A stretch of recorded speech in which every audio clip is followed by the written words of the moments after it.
10वीं और 12वीं का बोर्ड एग्जाम केवल बच्चों के लिए ही नहीं बल्कि माँ और बाप के लिए भी मुश्किल का वक्त होता है। और अगर बोर्ड में बच्चे सफल होते हैं तो माँ बाप के लिए ये सीना चौड़ा करने का कारण बन जाता है।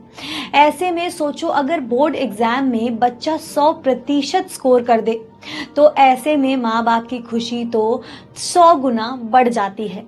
लेकिन शायद रियल लाइफ में ऐसा नहीं होता है। रियल लाइफ में माँ बाप बच्चे के अच्छे मार्क्स आने से इस बात को लेकर फिक्र करने लगते हैं कि अब इसके आगे की पढ़ाई के पैसे कहाँ से आएंगे। ऐसी ही एक माँ की कहानी लेके मैं आज आई हूँ अपने शो बहन चारा में। नमस्कार दोस्तों, मैं रितिका सिंह और आप देख रहे हैं जी मीडिया का डिजिटल प्लेटफॉर्म।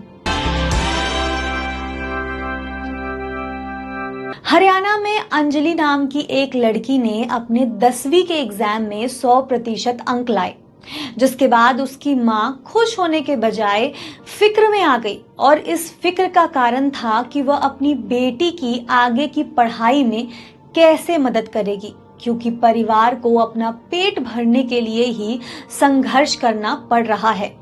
उसकी माँ परिवार में अकेले कमाने वाली सदस्य है और परिवार के पास संपत्ति के नाम पर एक जमीन का छोटा सा टुकड़ा है।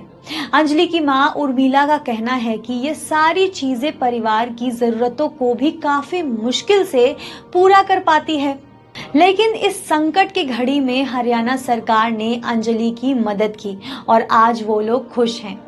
दरअसल अंजलि के पिता पैरामिलिट्री फोर्सेस में थे, लेकिन 2010 में उनका एक गंभीर एक्सीडेंट हो गया, जिसके बाद 2017 में उन्हें मेडिकल ग्राउंड्स पर सेना से हटना पड़ा। हालांकि उन्हें जनरल प्रोविडेंट फंड लगभग 10 लाख रुपए मिले।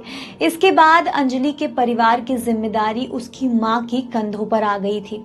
लेकिन हरियाणा के चीफ मिनिस्टर मनोहर लाल खट्टर ने मामले को समझते हुए अंजलि को हर महीने 20,000 रुपए देने का फैसला किया।